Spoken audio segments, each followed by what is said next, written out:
बच्चों, आज हम गणित का एक नया शाखा का शुरुआत करने जा रहे हैं जिसका नाम है बीज गणित। गणित की 3 शाखाएं होती हैं, अंक गणित, बीज गणित और रेखा गणित। अंक गणित जिस हम शुरू से हमेशा से संख्याओं का ज्ञान, अंकों का ज्ञान लेते आ रहे हैं, वे सब आता है अंक गणित में। हमने रेखा, वृत्त, त्रिभुज, चतुर्भुज आदि अनेक आकृतियों के बारे में पढ़ा है। तो आकृतियों का ज्ञान आता है रेखा गणित में। लेकिन हमने सवालों को हल करने के लिए सूत्र भी पढ़े हुए हैं। वो सूत्र कैसे बनते हैं? सूत्र बनाने का ज्ञान, नियमों का ज्ञान आता है बीज गणित में। तो आज हम गणित की इसी शाखा बीज गणित का शुरुआत करने जा रहे हैं। गणित की वह शाखा जिसमें हम नियम बनाना सीखते हैं उसे बीज गणित कहते हैं। बीज गणित में अक्षर संख्याओं का प्रयोग होता है। ये अक्षर अज्ञात राशियां, अज्ञात मने जिनके बारे में हमें कुछ नहीं पता। जैसे कि कह देते हैं कि 1 किलो आलू का मूल्य 50 है, तो बताओ 5 किलो का कितना है। ये तो हो गई ज्ञात। लेकिन अगर पता ही ना हो कि कितने का, तो ऐसी जगह पर हम अज्ञात राशियों का प्रयोग करते हैं। इसको हम प्रदर्शित करते हैं अक्षर संख्या, जैसे x, y, z, a, b, क, ख। अंग्रेजी, हिंदी, किसी भी अक्षर से हम इसको प्रदर्शित कर सकते हैं। बच्चों, चर संख्याएं वे संख्याएं जिनका मान बदलता रहता है। बच्चों, आपने देखा होगा कि आप कभी कभी किसी मॉल में या किसी दुकान पर जाओ तो बोर्ड लगा होता है। बोर्ड के ऊपर ये तो लिखा होता है कि चावल है, चीनी है, गुड़ है, लेकिन यहाँ पर राशन की दुकानों पे यहाँ पर रेट नहीं लिखा होता। रेट क्यों नहीं लिखते? वो रेट इसलिए नहीं लिखते, यहाँ पर लिखा होता है कि चावल है, चीनी है, गुड़ है, लेकिन यहाँ रेट नहीं लिखा होता। क्यों? क्योंकि रेट जो है चावल का, चीनी का, 1 किलो चीनी, 1 किलो चावल, इनका मूल्य बदलता रहता है। तो वो इसको खाली छोड़ देते हैं कि हम चौक से लिखेंगे, जो रेट होगा वो बदल लेंगे। मतलब ये रेट बदलता रहता है। तो जो रेट बदलता रहता है वह चर है।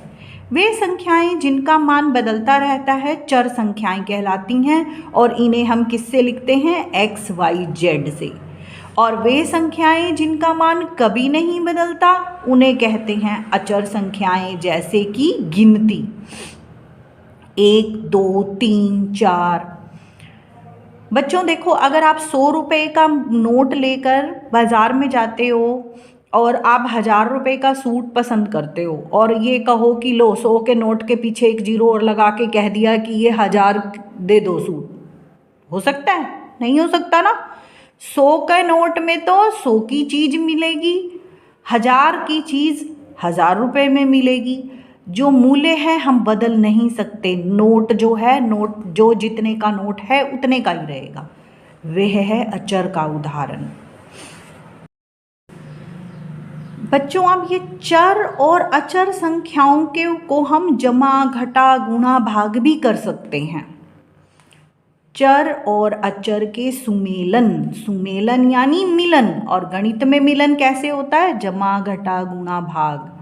चर और अचर के सुमेलन से बने बीजीय व्यंजकों को हम बीजीय व्यंजक कहते हैं। अब हम आते हैं, मैं आपको एक सवाल समझाऊंगी कि माचिस की तीलियों से, जैसे कि हमने पहले पढ़ा कि बीजगणित क्या है? बीजगणित है नियम बनाने का गणित। बीजगणित क्या है? नियमों का ज्ञान, नियम बनाने का गणित। तो आज हम सिर्फ इसमें सीखेंगे कि माचिस की तीलियों से अगर एल बनाना हो, माचिस की तीलियों से अगर एल बनाना हो तो कितनी तीलियां चाहिए, इसका नियम। बच्चों, अगर मैंने एक एल बनाना हो तो कितनी तीलियां चाहिए? 2 तीलियां चाहिए। एक एल बनाने के लिए 2 तीलियां चाहिए, तो 2 एकम 2। 2 एल बनाने के लिए आपको 2 तो एल हैं और 1 एल बनाने के लिए कितनी तीलियां चाहिए? 2। तो टोटल कितनी तीलियां चाहिए? 2 दूनी 4। 3 एल बनाने के लिए कितनी चाहिए? 3 दूनी 6। लेकिन अगर मुझे पता ही ना हो कि कितने एल बनाने हैं, तो मैंने पढ़ा है कि जहाँ ना पता हो, अज्ञात संख्या हो, वहाँ कहते हैं एन एल। एन एल बनाने के लिए तीलियों की संख्या कितनी चाहिए? n गुणा 2 बराबर 2n। तो ये जो हो गया, ये नियम हो गया कि अगर मैंने 1 एल बनाना है तो n की जगह 1, अगर मैंने 2 एल बनाने हैं, 1 एल बनाना है तो n की जगह 1, 2 एल बनाने हैं तो n की जगह 2, 3 n बनाने हैं तो l की जगह 3। तो बेटा ये आपका नियम बन गया कि माचिस की तीलियों से एल बनाने के लिए नियम। इसी तरह आपकी प्रश्नावली 11.1 में माचिस की तीलियों से जैसा ये सवाल किया है बिल्कुल वैसे सवाल करना है। पहले सवाल का ABCD भाग जो है, जिसमें TZU बनाना सीखा है। T के लिए 2 तीलियां चाहिए, लेकिन Z के लिए कितनी चाहिए? 3। तो 3 तीलियों का नियम बनाओगे। ठीक है बेटा, ये आपने प्रश्नावली 11.1 करके मेरे पास इसी तरीके से 11.1 का पहला सवाल करके मेरे पास ग्रुप में भेजना है।